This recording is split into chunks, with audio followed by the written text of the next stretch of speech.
Sanibonani molweni namkela kweSCTV ngesiXhosa. Ake ukwenza guys ulandela la ngoma ithi umuntu othile akamzuma umuntu akhange amzume ke uPhakamani uvele wamqonda ngqo. Umbuzile ke guys uba kwenzekani kuye noGcina theni ngokwezofonelwa nguGcina yena. Mene ke linguPhakamani lenze ngathi alisazi kwagcina lutho uGcina aphinde kwayena athi kanene umfazi kaVusi athi umfazi kaVusi bendifonela esithi kukhona i-renovations azozenza e-ofisini.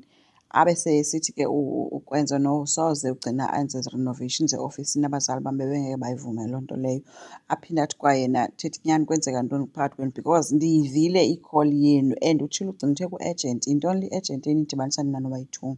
Athi futhi inamba yakho ugcina uyithatha phi? Hayi ke khawulezise kuPhakamani athi uyithathe kuVusi athi omnye soze kalo masingabhanxani ijama. uVusi wena noVusi nje anivani. uVusi ndiyamazi indlela konyanya ngayo bengekade anikise ngenamba yakho kuGcina. So kwenzeka ntoni between you and uGcina? Hayi azama ucinga fast ke ngokubhutana athi hayi into eyenzekayo akhumbula ngalaa mini sasisesuba likhulu. So laa mini ke usasiphayana kuGcina wandinika ke inamba wathatha inamba yam esithi ulungiselela le nto uba mna noVusi asivani. So uthi akayithandi loo nto and iyamhlupha yena. So into uthi xa ejonga mna i-relationship yam nawe abone kumnandi like arhali into yoba nam ngase kuthiwa ndiyavana noVusi because kaloku thina sobathathu sizii-brothers. So ayiyenzi sense into yoba kuthiwa mna ndiyavana nomnye andivani nomnye. So ke guys ukwenza ivele waphathwa nje sisifo sokulibala. Walibala ngoku bekusithiwa pentshisi ukhumbule nje into yoba kuthiwe kwi-agent qha into efuneka badibanise. Le bekuthiwa pentshisi hello pentshisi khange hayi akasayikhumbuli kwayona. Maybe ke wadibanisa ngenye imini ke but uPhakamani bumbona uba yeyi uyabona uba ndibanjiwe apho unentsinyanyana nje engacacanga. Uthi hayi mani enye into sibadala ngoku so ayikho right leni besibe sikwentsana ngapha nangapha. So abe sesithi ke nomnye ke hayi nami ndicinga uba yinto erayithi ke kutsho ukwenza into yoba nidityaniswe nibe rayithi. So hayi masihambe ke siyosela mfowethu. So baye bahamba ke guys yaphela kanjalo ke indaba yabo bayi-2 ukwenza uyiyekile ngeke saphinda ayikrokrele not unless khona enye into engavela. Phetheni ke na ufikela kunjengaye eziselela ke abe sefika sengena eyohlala phantsi abe sembuza into yoba uyenza njani into yoba wena ugxothe umntana emsebenzini.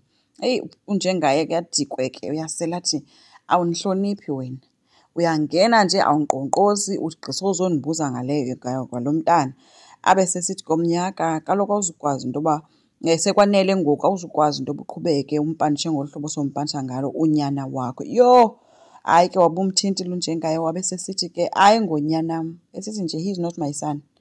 Wamcenga kuPhetheni esithi hayi ndiyakucela wathi omnye eyoba nje inkosikazi yam ihambe iyolala nebrother yam bade babe nomntana. Ethi unyana wam esathi unyana wam ke wayeka phakathi guys sithi bade babe nonyana bobayi-2. Uthi ke ngoku iwesi into yoba ndithi ngose ndifumene inyani ibrother yam yona ngobugwala bayo yakhetha into yoba mayife. Ayazi noba nje isifa nje indishiye ndicaphuka kangakanani ndinjani ngayo yonke le nto yenzekileyo. Akazinzanga ke nalapha esitulweni ke uhleli uyambona nje kwathi yagungqa nje kunzima ukuhlala unomsindo wonakele ngaphakathi. Ethi ndixelele Phetheni ndikhale kubani? Ndikhalele inkosikazi yam iphingileyo, ndikhale kunyana wam, ndikhale kubhuti wam okanye ndikhale ubhuti wam ofileyo? Yalila ke ngoku njengaye umile ke nemibuzo ke esithi ke andazi uba uthi mandenze njani ndikhale kubani. Uthi Phetheni ndilimazile yonke le nto indenze yandishiya ndiligobhoza ngaphakathi. Abe sephakama kuPhetheni guys naye kuyalila ngabo bayahagana ke bayakhala bobayi-2. Yaxolisa kuPhetheni kakhulu uthi ucela uxolo. Kuye kwavela kuNomfundo phaa ngasemnyango noba ke bethi ke ufuna uzojonga okanye azonqanda but wabona into yoba bayathulisana abantu besebuya umfake. Kwenzo yena guys ufikile ke kuSibongile wazomomeleza ke ngento ethi kule nto yoba ebelwe umsebenzi wakhe esikolo. Ikhona indlela mhlawumbi acinga uba bangabhaqa ngayo izinto zii-drafts zakhe bezisebenzisa ngexesha beprepara. Ethi mabajonge nakwi-laptop kwi-recycle bin baretrieve yonke nje into bekade yenza ke ekhompyutheni. But ke ngathi uSibongile izinto akazifumenanga zonke but uzama ke unazo ke ii-questions azibuza uSibongile uba ubuyiqale nini i-assignment lo yena ufike nini kuwe. So uthi ke mhlawumbi izinto ezicinga uba zingamnceda ke uSibongile uba angagxothwa ke esikolo because iwari yakhe ukuba yena uzogxothwa. Kwenye icala ugcina ubonakala ethumelela uPhakamani-ke i-voice note emxelela uba akafuni ukuphinda ambone, akafuni kwanto izomdibanisa naye. Lapho-ke ulungise nendlu ke guys-ke nje ubomvu endlini yakhe noVusi.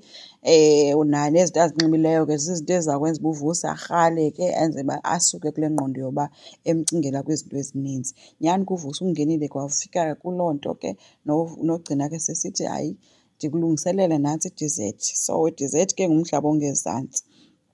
So-ke uye wathatheka kanjalo ke uVusi. Ngesokusa ke guys nanko kuThuli uyaklina noNeli ke kungene i-call ke kuThuli. Abe excited ke sokhumbula uba uThuli ke uyamthanda uPhakamani, ucinga into yoba uPhakamani ukuye kanti uPhakamani akakho kuye. Ibe ngathi ke inhliziyo ingaphuma ngomlomo ke i-excitement ke abe seyibamba ke ifowuni. Ayibambe ezenza ingathi ke akamazi nalo muntu uthethayo uba ngubani. Phofu ke uNeli ke yena uye wathi hayibo uzobamba i-side dish kagcina. So akhange amhoye yonke loo nto ke yena ke uThuli qha ke uye excited le uba kungena i-call. So abe sezenza ingathi akamazi ke abuze uba ngubani. Uthi uPhakamani hayibo uyazazi wena uba uthetha nabani. Abuze uba bunjani ubusuku bakho. Hayi ke nosisi ke avuye ke sithi hayiyo ndiyagodola ndidinga nje umuntu ongaza azondishushubeza nje avele axolise ke guys uPhakamani ngayo yonke loo nto leyo. Abe sesithi ucela amnikeze ifowuni ugcina. Yho adikwe kuThuli athi hayibo wena ufonela mna ufuna ugcina efowunini yami. Athi omnye ewe mnike. Yabo uyamngxamela nje.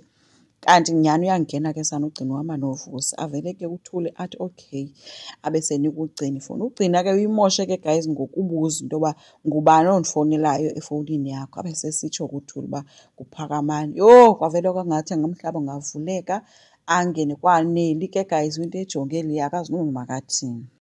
So asazi ke noma ke uzawuqhubeka ugcina ayiphendule loo call okanye uzoyidropha na. Asazi. Enkosi ngicela siqhubeke subscribe, like, singakhomenta futhi bye.